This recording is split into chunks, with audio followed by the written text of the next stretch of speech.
Actually, galing na ako sa labas. So, ito na yung mga gamit namin. And the door is still closed. The gate.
Ayun yan.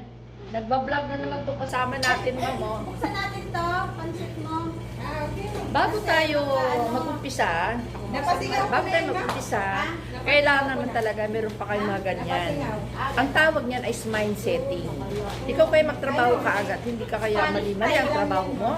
Hindi ka makapag-isip ng maayos. Kaya kami, bago kami mag-umpisa, kahit mag-sermon niya aming teacher na maganda, relax lang. Sabay pose. Yan na, ang yung vlogger.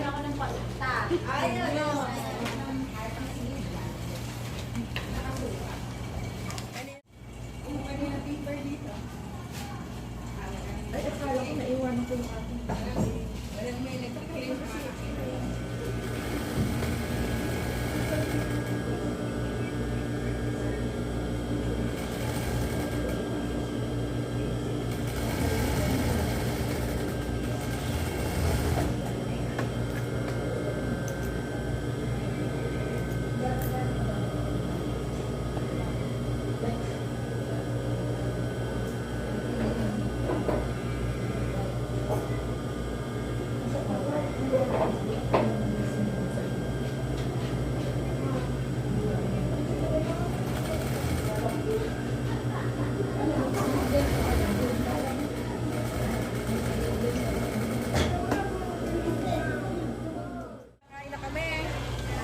Ayan sila, busy-busy pa.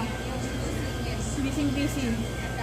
So dito, meron ditong puno ng saging. Kakain kasi kami. Ito girl, hawak. So, hawak. Yung maganda-ganda. Oo, maganda to. Galing na. Ma'am, dala mo yung rice cooker. Tapos bigas. Dito na sinalang. Hindi niya alam. Ay, grabe na siya. Drinks pa siya. Uy, ang sarap. You know? Hindi ma'am, nag-ano kami. Nag-country. Siguro yung sobra dyan na pinigay.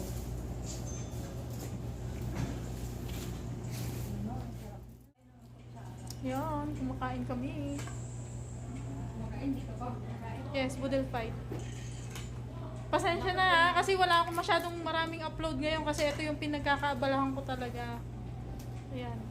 So, sa susunod ngayon na matatapos na kami, wala na kaming masyadong gagawin.